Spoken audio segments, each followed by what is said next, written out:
O choro do coronel Tibúrcio era alto, estridente, daqueles que ecoam pelas naves de pedra da igreja e fazem as beatas suspirarem de pena. Mas, para quem prestasse atenção de verdade, o silêncio que vinha de dentro daquele caixão de jacarandá era muito mais ensurdecedor. Você já parou para pensar no peso de um segredo? No meio do velório mais luxuoso que aquela província já tinha visto, Simão, o coveiro, percebeu que o peso daquela despedida era leve demais para ser verdade.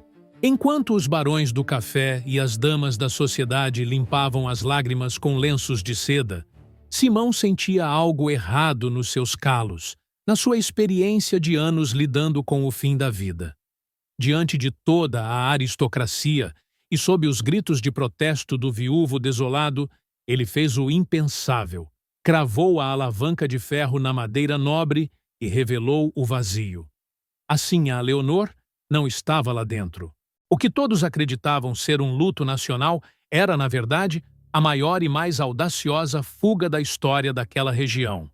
E o que Simão encontrou no fundo daquela urna de veludo vai fazer você questionar agora mesmo quem é o verdadeiro morto dessa história. Prepare seu coração, porque hoje eu vou te contar a jornada de Leonor e o preço que ela pagou para não ser enterrada viva. Para entender como chegamos a esse caixão vazio, a gente precisa voltar um pouco no tempo e entrar nos portões da Fazenda Santa Cruz. O cenário era de uma beleza de tirar o fôlego, mas por trás das paredes de taipa e dos jardins de rosas importadas, o ar era pesado, carregado de um medo que não se podia nomear.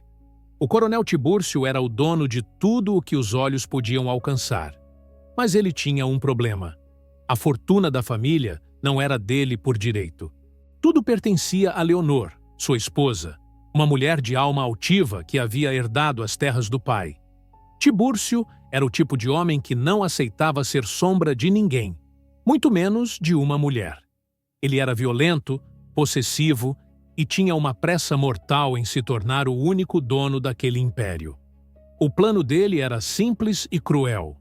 Um veneno lento, gotas de arsênico servidas no chá da tarde, dia após dia, até que o brilho nos olhos de Leonor se apagasse de vez. Mas o coronel não contava com um detalhe. Ele achava que os invisíveis daquela casa não tinham olhos, mas eles viam tudo. E entre esses invisíveis estava Simão. Simão não era um homem de muitas palavras. Ele vivia entre as tumbas do cemitério local, um lugar que muitos temiam, mas que para ele era o único onde a verdade não podia ser escondida. Simão tinha o que ele chamava de balança da morte nas mãos. Depois de carregar centenas de corpos, ele sabia exatamente o peso de uma alma que partiu. Ele conhecia o jeito que o corpo se acomoda na madeira, o som que o caixão faz quando é movido. E quando ele viu o caixão de Sinhá Leonor chegando à igreja, carregado por 6 homens fortes que quase não faziam esforço, ele soube na hora. Não havia um corpo de 60 quilos ali dentro. O que estava sendo velado com tanta pompa eram apenas pedras, sacos de areia e jornais velhos. A tensão naquele dia era palpável. O coronel Tibúrcio caminhava de um lado para o outro, com o rosto vermelho de um choro que não chegava aos olhos, sempre acompanhado pelo doutor Arnaldo. Ah, o doutor Arnaldo. Um homem que jurou salvar vidas, mas que tinha o preço bem definido em moedas de ouro. Ele foi quem assinou o atestado de óbito de Leonor, alegando um ataque súbito do coração, sem sequer ter chegado perto do corpo. Os dois achavam que tinham executado o crime perfeito. Enterrariam a prova do envenenamento, chorariam por uma semana e depois a fortuna estaria livre. Eles só não sabiam que a morte, às vezes, é apenas uma máscara que a vida usa para escapar. Leonor, definhando na cama e sentindo o gosto metálico da traição a cada gole de chá, já tinha percebido o que o marido estava fazendo. Mas, em vez de gritar e ser internada como louca, que era o que Tibúrcio planejava caso ela reagisse, ela buscou ajuda nas sombras. Com o auxílio de uma escravizada curandeira, Uma mulher que conhecia os segredos das ervas que curam e das que fazem dormir o sono profundo, Leonor planejou sua própria morte. Ela tomou uma poção que a colocou em um estado de catalepsia, uma morte aparente tão perfeita que enganaria até o mais atento dos observadores. Mas ela precisava de um aliado do lado de fora dos muros da fazenda. Alguém que não tivesse medo de cadáveres e que soubesse guardar um segredo até debaixo da terra. Esse alguém era Simão. Imagine a cena. A igreja lotada, o cheiro forte de lírios brancos misturado ao odor das velas de cera de abelha. O caixão lacrado no centro do altar, coberto por uma bandeira de seda. O coronel exigia que ninguém abrisse a tampa, alegando que queria preservar a imagem da esposa em seus melhores dias. Na verdade, ele tinha pavor de que alguém notasse que o corpo não estava lá. Ou pior, que ela acordasse. Simão observava tudo do fundo da igreja, com o chapéu nas mãos e os olhos fixos no coronel. Ele via o suor frio escorrendo pelo pescoço do doutor Arnaldo.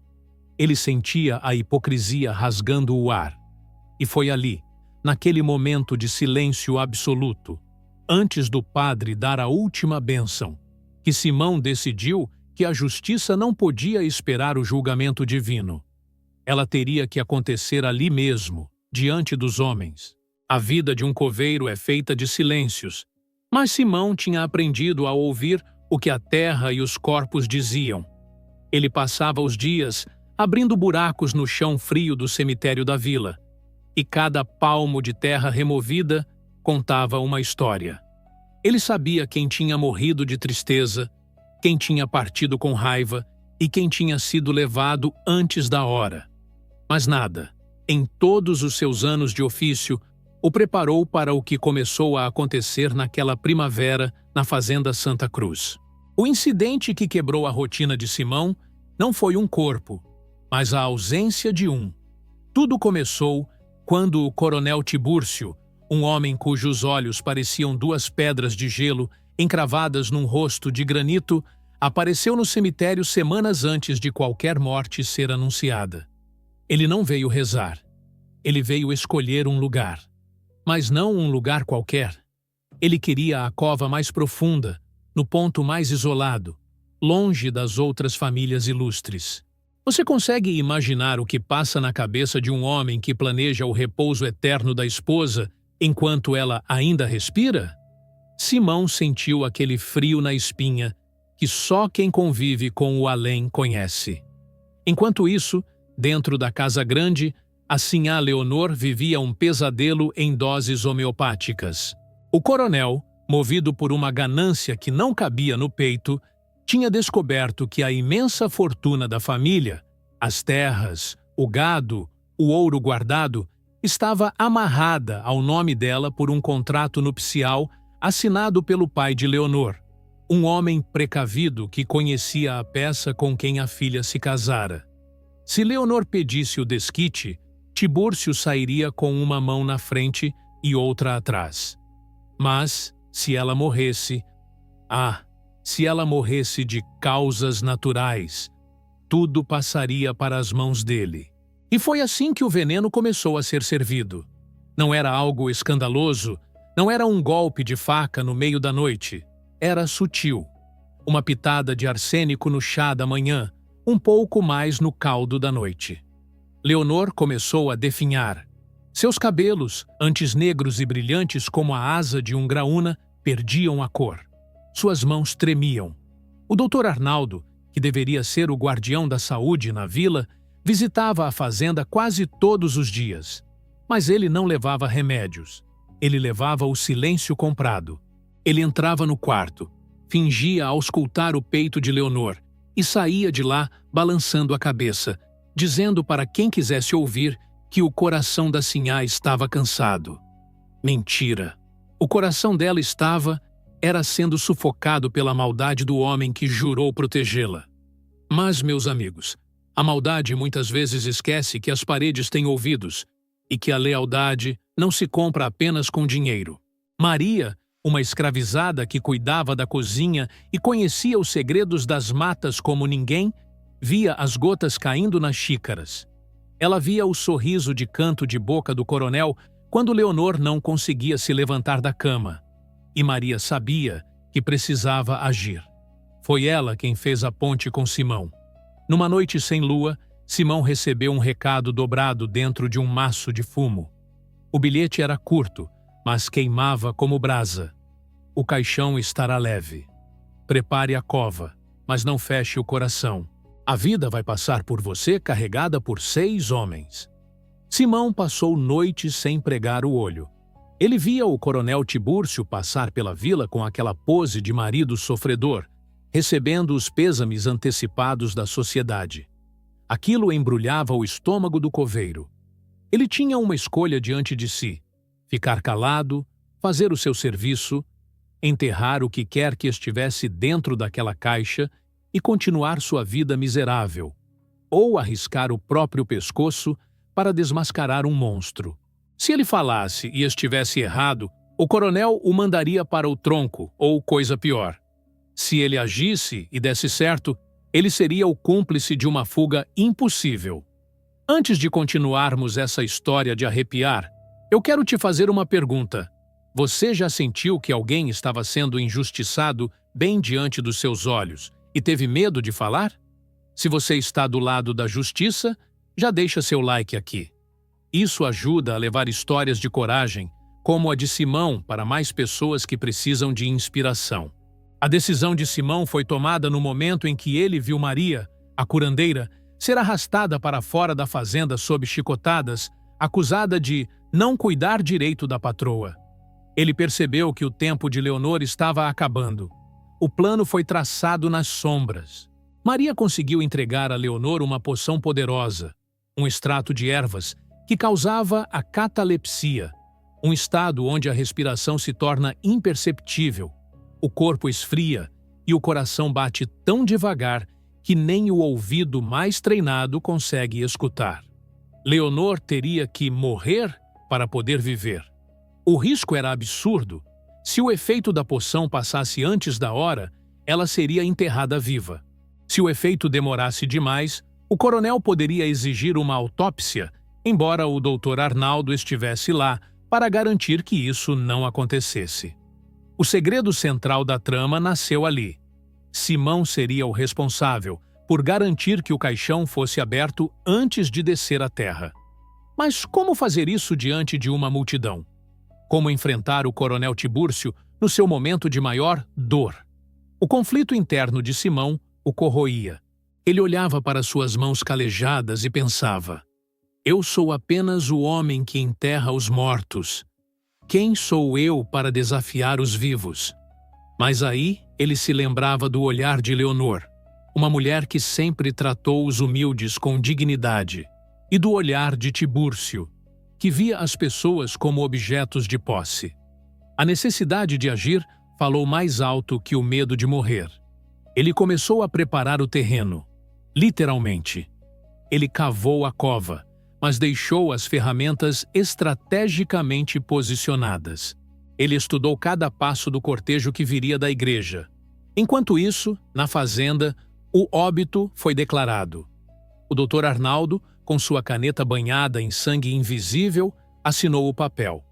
Leonor foi vestida com seu melhor vestido de noiva, como se fosse se casar com a terra.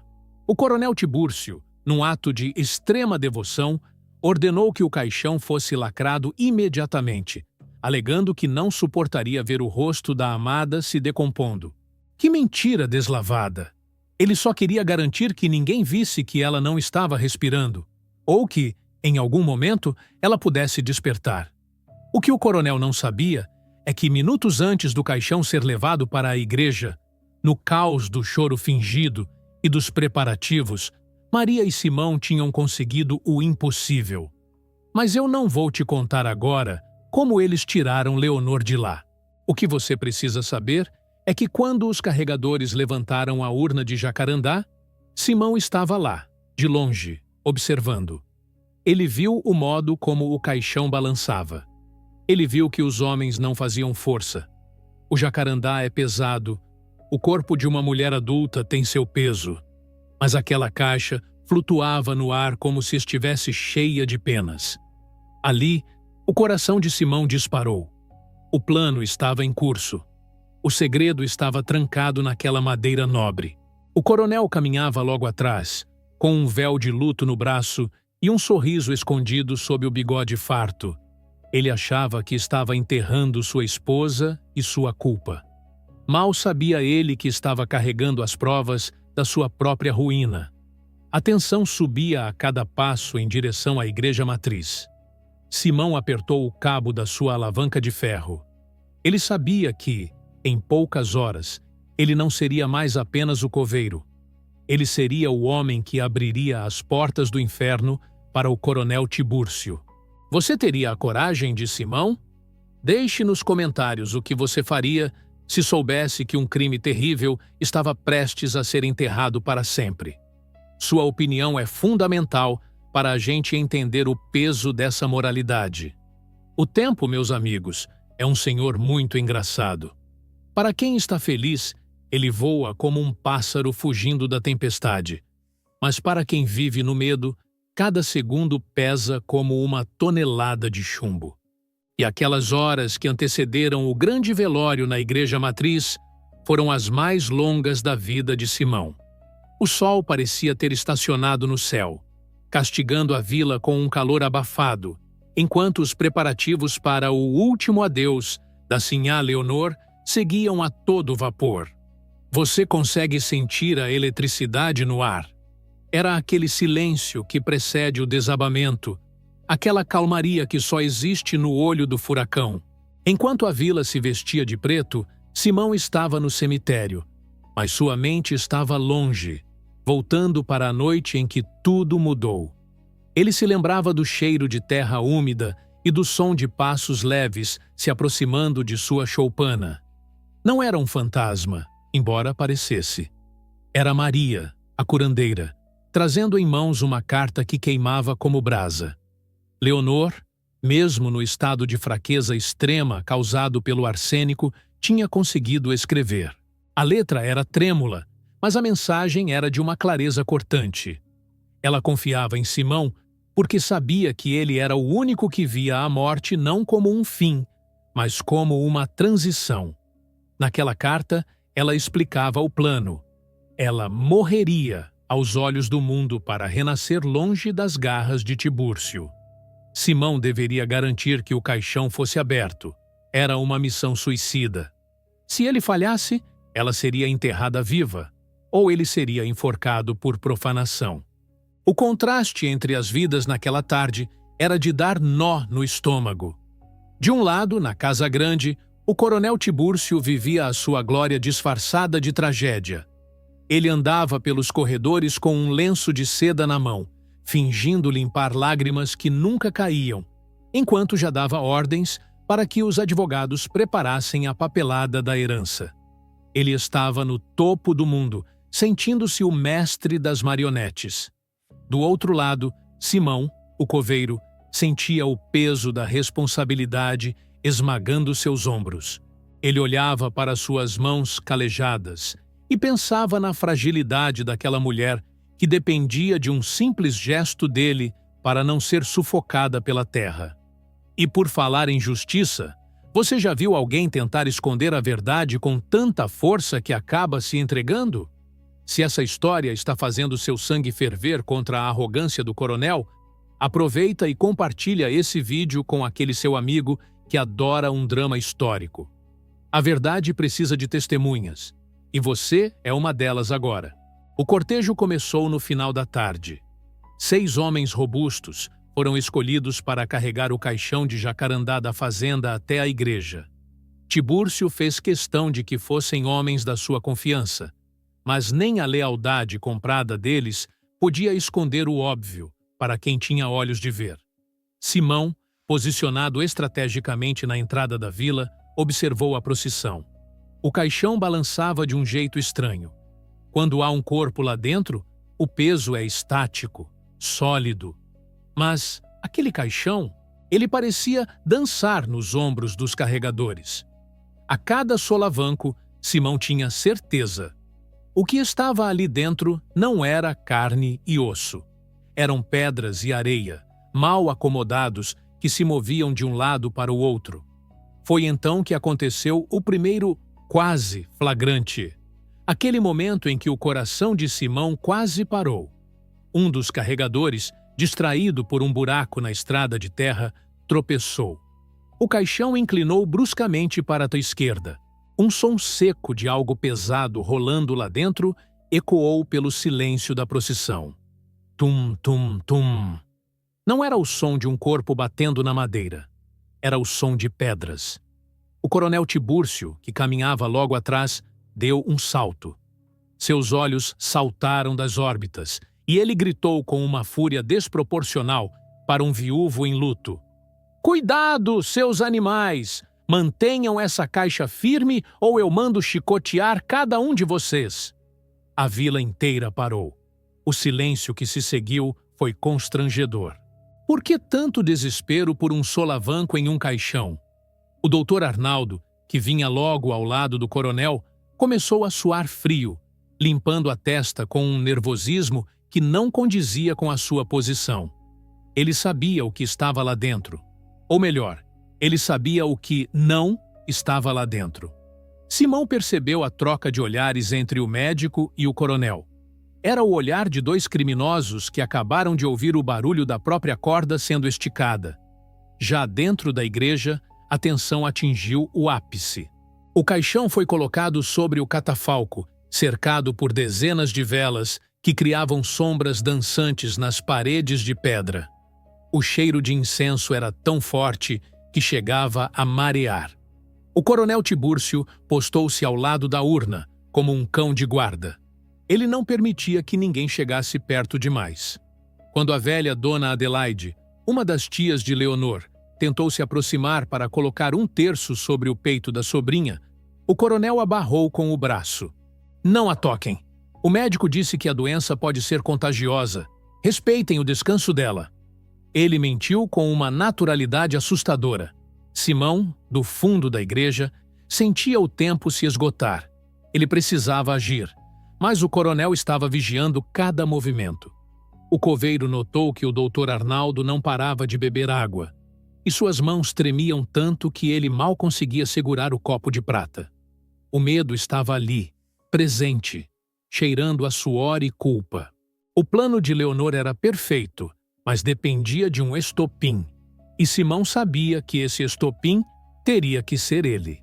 Antes de chegarmos ao momento em que a tampa voa pelos ares, eu preciso te pedir uma coisa. Se você acredita que nenhum crime fica escondido para sempre, deixa o seu like e se inscreve no canal. Histórias como a de Leonor e Simão só continuam vivas, porque pessoas como você valorizam a memória e a justiça. Não deixe esse segredo morrer aqui. A noite caiu e a vigília continuou. Simão aproximou-se do altar com a desculpa de organizar as coroas de flores. Ele passou por Tibúrcio, que o encarou com desprezo. — O que faz aqui, coveiro? Vá preparar o buraco. É lá que você pertence, rosnou o coronel. Simão não baixou a cabeça. Ele sentiu o cheiro do uísque no hálito do viúvo e percebeu que a arrogância de Tibúrcio era a sua maior fraqueza. Ele achava que já tinha vencido. Ele achava que Simão era apenas uma ferramenta, um objeto sem vontade própria. Mas o que Tibúrcio não sabia era que Simão tinha algo que o dinheiro dele não podia comprar. A verdade. E a verdade, meus amigos, é como uma semente plantada sob o asfalto. Ela pode demorar, mas ela sempre racha o chão para ver a luz. Simão olhou para o caixão uma última vez antes de sair para o cemitério. Ele sabia que, quando voltasse para buscar aquela caixa, o mundo inteiro saberia que a sinhá Leonor não era uma vítima, mas uma sobrevivente. O tempo do silêncio estava acabando. O tempo do confronto estava apenas começando. O ar dentro da igreja matriz estava tão espesso que parecia que se pudesse cortá-lo com uma faca. O cheiro de centenas de velas queimando, misturado ao perfume sufocante dos lírios e ao incenso que o coroinha balançava sem parar, criava uma atmosfera de transe. As sombras das imagens dos santos projetadas nas paredes pareciam observar o espetáculo com um julgamento silencioso. O coronel Tibúrcio estava no centro de tudo, a imagem perfeita do viúvo destruído. Ele soluçava, um som seco e ensaiado, enquanto o doutor Arnaldo permanecia ao seu lado, como uma sombra pálida e nervosa, olhando para o relógio a cada 5 minutos. Eles queriam acabar com aquilo. Queriam a terra sobre o segredo. Queriam o silêncio definitivo. O padre, com sua voz cansada e monótona, iniciou os ritos finais. Do pó vieste, ao pó retornarás. Ele entoou, levantando o hisope para aspergir a água benta sobre o caixão de jacarandá. Foi nesse exato momento, quando o silêncio da congregação era tão profundo que se podia ouvir o estalar das chamas nas velas, que um som metálico e estridente ecoou pelo mármore do altar. Clã! Era o som de uma alavanca de ferro batendo no chão. Todos os pescoços se viraram para o fundo da igreja. Simão, o coveiro, estava caminhando pelo corredor central. Ele não usava suas roupas de trabalho sujas de terra, mas uma camisa branca limpa, embora gasta, e seus olhos brilhavam com uma determinação que ninguém nunca tinha visto naquele homem invisível. O coronel Tibúrcio parou de chorar instantaneamente. Sua expressão mudou de luto para uma fúria assassina em um piscar de olhos. O que significa isso, seu animal? Saia daqui. O seu lugar é no buraco que eu mandei cavar, não na casa de Deus. Ele rugiu, a voz ecoando pelas abóbadas da igreja. Mas Simão não parou. Ele continuou avançando, passo a passo, até chegar diante do catafalco. O doutor Arnaldo deu um passo para trás, o rosto ficando da cor da cera das velas. O médico sabia que algo estava prestes a ruir. Padre, peço perdão pelo sacrilégio, disse Simão, com uma voz firme que calou os murmúrios da aristocracia presente. Mas eu não posso permitir que uma mentira seja enterrada em solo sagrado. Eu carrego mortos há 20 anos, e este caixão não carrega uma alma cristã. Ele carrega o peso da ganância e do crime. Um suspiro coletivo percorreu os bancos da igreja. As senhoras levaram as mãos à boca. Os homens se levantaram, indignados. Imagine a coragem desse homem, meus amigos. Um simples coveiro desafiando o homem mais poderoso da região no meio do velório de sua esposa. Você teria essa força? Se você admira a coragem de quem não se cala diante da injustiça, já deixa seu comentário aqui embaixo. A verdade sempre aparece. Tibúrcio avançou para cima de Simão, com o punho cerrado. Eu vou te matar, seu miserável! Guardas, tirem esse louco daqui! Mas Simão foi mais rápido. Com um movimento preciso e bruto, ele encaixou a ponta da alavanca de ferro sob a tampa pesada do caixão. O barulho da madeira nobre rangendo e as dobradiças de bronze cedendo foi como um tiro no meio da cerimônia. O coronel tentou segurar a tampa, mas o peso da alavanca e a força de Simão, forjada em anos de trabalho duro, foram maiores. Com um estalo final, que pareceu o romper de um osso, a tampa voou para o lado, caindo no chão de mármore com um estrondo ensurdecedor. O que aconteceu em seguida foi um momento congelado no tempo. A vila inteira se inclinou para frente, os olhos ávidos para ver o rosto da sinhá Leonor pela última vez. Mas o que viram fez o sangue de todos gelar. Não havia seda branca. Não havia o rosto pálido da defunta. No lugar de Leonor, acomodados sobre o cetim luxuoso, estavam sacos de areia grosseiros, pedras de rio e pilhas de jornais velhos para dar volume. O vazio era gritante. O vazio era a prova do crime. O silêncio que se seguiu foi absoluto, quebrado apenas pelo som da respiração ofegante do coronel Tibúrcio. Ele olhava para o caixão vazio como se estivesse vendo o próprio inferno se abrir diante de seus pés. O doutor Arnaldo tentou escapar pela lateral do altar, mas foi contido por 2 fazendeiros que, percebendo a fraude, bloquearam sua saída. Simão mergulhou a mão dentro da urna e retirou de lá um pequeno pedaço de papel, dobrado e manchado com algo escuro. Não é apenas areia que está aqui, disse Simão, estendendo o papel para o padre. Há uma mensagem escrita com o sangue de quem quase foi morta pela mão de quem deveria amá-la. O padre, com as mãos tremendo, leu em voz alta para que toda a igreja ouvisse. O veneno que me deu não foi suficiente para me matar, mas foi o bastante para me libertar. Enquanto você enterra este vazio, eu busco a minha justiça. Nesse exato momento, as grandes portas de madeira da igreja matriz se abriram com um estrondo. A luz do entardecer invadiu o recinto, criando silhuetas escuras contra o brilho do sol. Não era o além vindo buscar o coronel, mas a lei. O delegado da cidade vizinha entrou, seguido por 4 soldados armados. E entre eles, caminhando com uma dignidade que parecia vir de outro mundo, estava ela, Sinhá Leonor. Ela estava pálida, sim, e muito magra, mas seus olhos estavam mais vivos do que nunca. Ela usava um vestido simples, de viagem, e carregava no rosto a expressão de quem tinha voltado dos mortos para cobrar uma dívida. O choque no rosto do coronel Tibúrcio foi algo que os presentes nunca esqueceriam. Ele caiu de joelhos, não de dor, mas de puro terror. Ele viu sua fortuna, seu poder e sua liberdade escorrerem por entre seus dedos como a areia que ele tinha colocado naquele caixão. Leonor caminhou até o altar, parou diante do marido e não disse uma palavra. O silêncio dela era mais pesado que qualquer acusação. Ela apenas olhou para o caixão vazio e depois para o homem que tentou matá-la. O delegado aproximou-se e colocou a mão no ombro de Tibúrcio. Coronel, o senhor está preso por tentativa de assassinato e fraude. A Sinhá Leonor passou as últimas horas na delegacia de Vila Rica, prestando um depoimento que vai mantê-lo atrás das grades pelo resto dos seus dias. E o senhor, doutor Arnaldo, também nos acompanhará por falsidade ideológica e cumplicidade.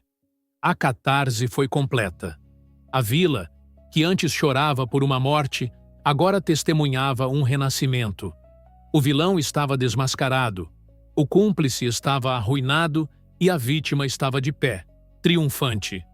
Simão, o coveiro, apenas guardou sua alavanca, limpou o suor da testa e trocou um olhar cúmplice com Maria, a curandeira, que observava tudo da porta lateral. Eles tinham conseguido. A verdade tinha vencido o jacarandá, o arsênico e o poder do ouro. Se você sentiu o arrepio na espinha com essa revelação, não esquece de curtir esse vídeo. A justiça pode tardar, mas quando ela vem pelas mãos de quem não tem nada a perder, ela é implacável.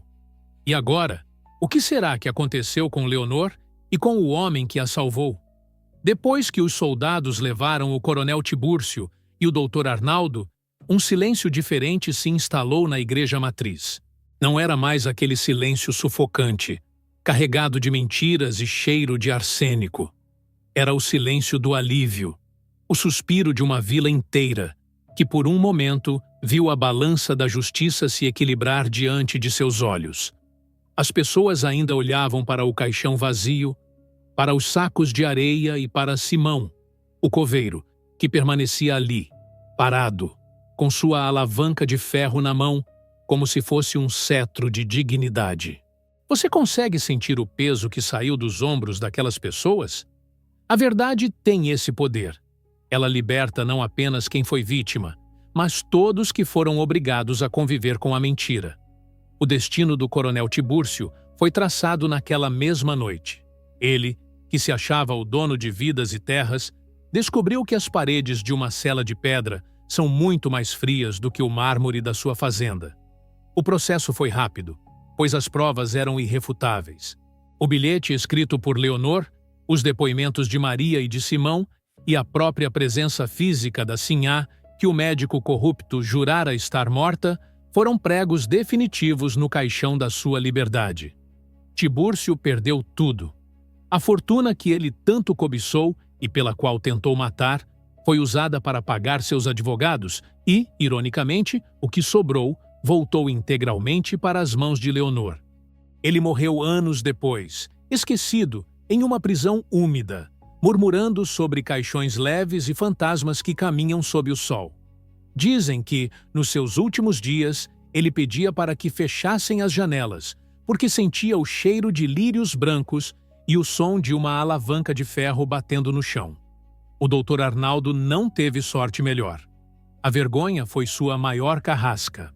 Ele perdeu o registro de médico, foi expulso da ordem e viu sua dignidade ser enterrada na mesma cova que ele ajudou a cavar para Leonor. Ele passou o resto da vida fugindo dos olhares de desprezo, mudando-se de cidade em cidade, mas a fama de o médico que atestou a vida como morte o perseguia como uma sombra. Ele terminou seus dias como um boticário de beira de estrada, assombrado pela própria covardia. É o que acontece quando o conhecimento é usado para servir à maldade. Ele se torna um veneno que consome o próprio dono. E o nosso herói Simão, o homem que vivia entre as tumbas e que todos ignoravam? Simão não pediu ouro, nem terras, mas Leonor, em sua imensa gratidão, garantiu que ele nunca mais tivesse que carregar o peso da miséria. Ela lhe concedeu uma pensão vitalícia, mas fez algo muito mais importante. Ela o tratou como o homem de honra que ele sempre foi. Simão continuou sendo o coveiro da vila por mais alguns anos, mas agora, quando ele passava pelas ruas, as pessoas tiravam o chapéu. Ele não era mais o homem da morte, ele era o homem que salvou a vida. Ele usou parte do dinheiro para reformar a pequena capela do cemitério e garantir que cada alma, por mais pobre que fosse, tivesse um enterro digno, com o peso exato de uma vida respeitada. Se essa história de coragem e redenção tocou o seu coração, eu te peço, deixe seu like agora. É um gesto pequeno, mas que ajuda a honrar a memória de pessoas como Simão e Leonor, que enfrentaram gigantes para fazer o que é certo. Mas a transformação mais profunda aconteceu na Fazenda Santa Cruz. Leonor não vendeu as terras, nem fugiu das lembranças dolorosas. Ela tomou as rédeas dos negócios da família com uma força que ninguém sabia que ela possuía. Mas ela não queria apenas lucros. Ela transformou a fazenda em algo que a província nunca tinha visto: um refúgio. As senzalas foram abertas, os chicotes foram queimados e a Casa Grande tornou-se um santuário para mulheres que, como ela, sofriam perseguições e violências domésticas. Maria, a curandeira, tornou-se a conselheira de Leonor, e juntas elas criaram um lugar onde a vida era celebrada e a cura era real. A Fazenda Santa Cruz passou a ser conhecida como a Fazenda da Vida, onde o perfume das flores não servia mais para esconder o cheiro da morte, mas para anunciar a chegada de novos tempos. Leonor nunca se casou novamente. Ela dizia que já tinha conhecido o pior dos homens e que agora dedicaria sua vida a encontrar o melhor da humanidade. Ela viveu muitos anos, viu a vila crescer e viu a justiça se tornar a regra, não a exceção. Quando ela finalmente partiu, desta vez de verdade e com o coração em paz, Simão já não estava mais aqui para carregar seu caixão. Mas dizem que no dia do seu enterro, os carregadores sentiram algo estranho. O caixão de Leonor não era pesado como o de uma pessoa comum, nem leve como o de pedras e areia. Ele tinha o peso exato de uma alma que cumpriu sua missão. A lição que fica dessa história, meus amigos, é que a arrogância do poder é sempre frágil diante da coragem silenciosa de quem não tem nada a perder. O coronel achava que podia controlar a morte, mas foi a vida que o surpreendeu. Ele achava que o coveiro era invisível, mas foi o coveiro quem acendeu a luz sobre seus crimes. Nunca subestime quem observa em silêncio. Às vezes, a pessoa que você menos nota é aquela que segura a alavanca que vai abrir a tampa das suas mentiras. Justiça não é apenas sobre punir quem erra. É sobre restaurar a dignidade de quem foi ferido. É sobre transformar veneno em remédio, e covas em jardins. Leonor e Simão nos mostram que, mesmo quando o mundo parece escuro e o caixão parece lacrado, sempre há uma fresta por onde a verdade pode escapar. A força da ancestralidade, a coragem de uma mulher e a integridade de um homem simples mudaram o destino de uma vila inteira. Se você acredita que a verdade sempre encontra um caminho, comente aqui embaixo. A verdade liberta. Eu quero saber quem chegou até o final dessa jornada comigo e quem acredita na força da justiça divina e humana. Eu sou Bruno Henrique, e essa foi a história do caixão vazio e da vida que se recusou a ser enterrada. Se você gosta de narrativas que exploram os segredos mais profundos da alma humana e os dramas que moldaram nossa história, não esqueça de se inscrever no canal e ativar o sininho. Toda semana, eu trago um novo segredo revelado à luz de velas para você. Que a história de Simão e Leonor te inspire a ser a voz de quem não pode falar e a mão que abre as portas da justiça. Fique com Deus e lembre-se, o peso da alma é a única coisa que realmente importa no final. Até a próxima história.